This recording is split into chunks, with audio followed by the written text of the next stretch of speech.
নমস্কার বন্ধুরা, আপনারা সবাই কেমন আছেন? আশা করি সবাই অনেক ভালো আছেন। সম্পাস কিচেনে আপনাদের অনেক অনেক স্বাগত। আজ আমি তৈরি করে দেখাবো বিউলির ডালের স্ন্যাক্স। চলুন দেখে নিই আমি এই রেসিপি কিভাবে তৈরি করছি। তার জন্য আমি এখানে এক বাটি বিউলির ডাল আগে থেকেই 4 ঘন্টা ভিজিয়ে রেখে দিয়েছিলাম। এবার একটা মিক্সচার জার নিয়ে ভিজানো বিউলির ডাল নিয়ে নেব। নিয়ে এটাকে অল্প জল দিয়ে বেটে নিতে হবে। বেশি জল দিলে হবে না, কারণ বেশি সুজি লাগবে, খেতে ভালো লাগবে না। এটা অল্প জল দিয়ে আমি বেটে নেব। দেখেন আমি বেটে নিয়েছি, আমার এরকম মিশ্রণটা হয়েছে। এবার একটা পাত্রে ঢেলে নেব।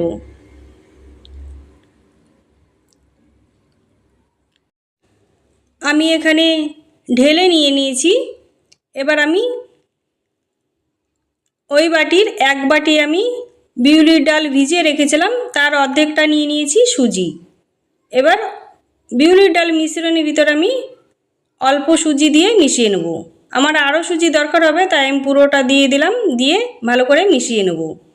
মিশিয়ে নিয়েছি। এবার দিয়ে দেবো গ্রেট করে রাখা আদা, আর দিয়ে দেবো কুচি করে রাখা কারি পাতা, আর দিয়ে দেবো কয়েকটা কেটে রাখা কাঁচা লঙ্কা, আর দিয়ে দেবো হাফ চামচ লবণ। দিয়ে ভালো করে মিশিয়ে নেব। আপনারা যদি পেঁয়াজ দিতে চান তবে পেঁয়াজটা দিতে পারেন, খেতে ভালো লাগবে। আমি এখানে নিরামিষভাবে করছি, তাই আমি পেঁয়াজ ব্যবহার করলাম না। আমার এখানে মিশানো হয়ে গিয়েছে। এবার আমি ঢাকা দিয়ে রেস্টে রেখে দেবো 10 মিনিটের জন্য। 10 মিনিট পর ফিরে এলাম। ঢাকাটা খুলে একটু মিশিয়ে নেব। মিশিয়ে নিয়েছি। এবার আমি একটা কড়াই বসিয়ে দিয়েছি। গরম হয়ে গেলে দিয়ে দেবো বেশ কিছুটা রিফাইন তেল। তেলটা গরম হয়ে গেলে এবার আমি মিশ্রণটা, বিউলির ডালের মিশ্রণ বাটাটা এইভাবে করে দিয়ে দেবো। আমি একটু মাঝখানে একটু ফুটো করে ছিদ্র করে একটু দিয়ে দিয়েছি। এইভাবে করে দিলে সুন্দর দেখা যায়, আর ভাজাটাও ভালো হয়। আপনারা চাইলে আপনাদের মনের মতনভাবে ভেজে নিতে পারেন। একবার হলে বন্ধুরা এই রেসিপিটা বাড়িতে বানিয়ে খেয়ে দেখবেন, খুবই ভালো লাগে।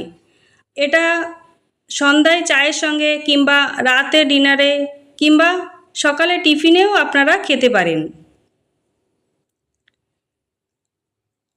আমি এইভাবে দিয়ে দেবো। দিয়ে এক পাশ হয়ে গেলে উল্টে দেবো। উল্টে পাল্টে আমি ভেজে নেব। আমার এই রেসিপিটা যদি ভালো লেগে থাকে, লাইক, কমেন্ট, শেয়ার, সাবস্ক্রাইব করে আমার পাশে থাকবেন।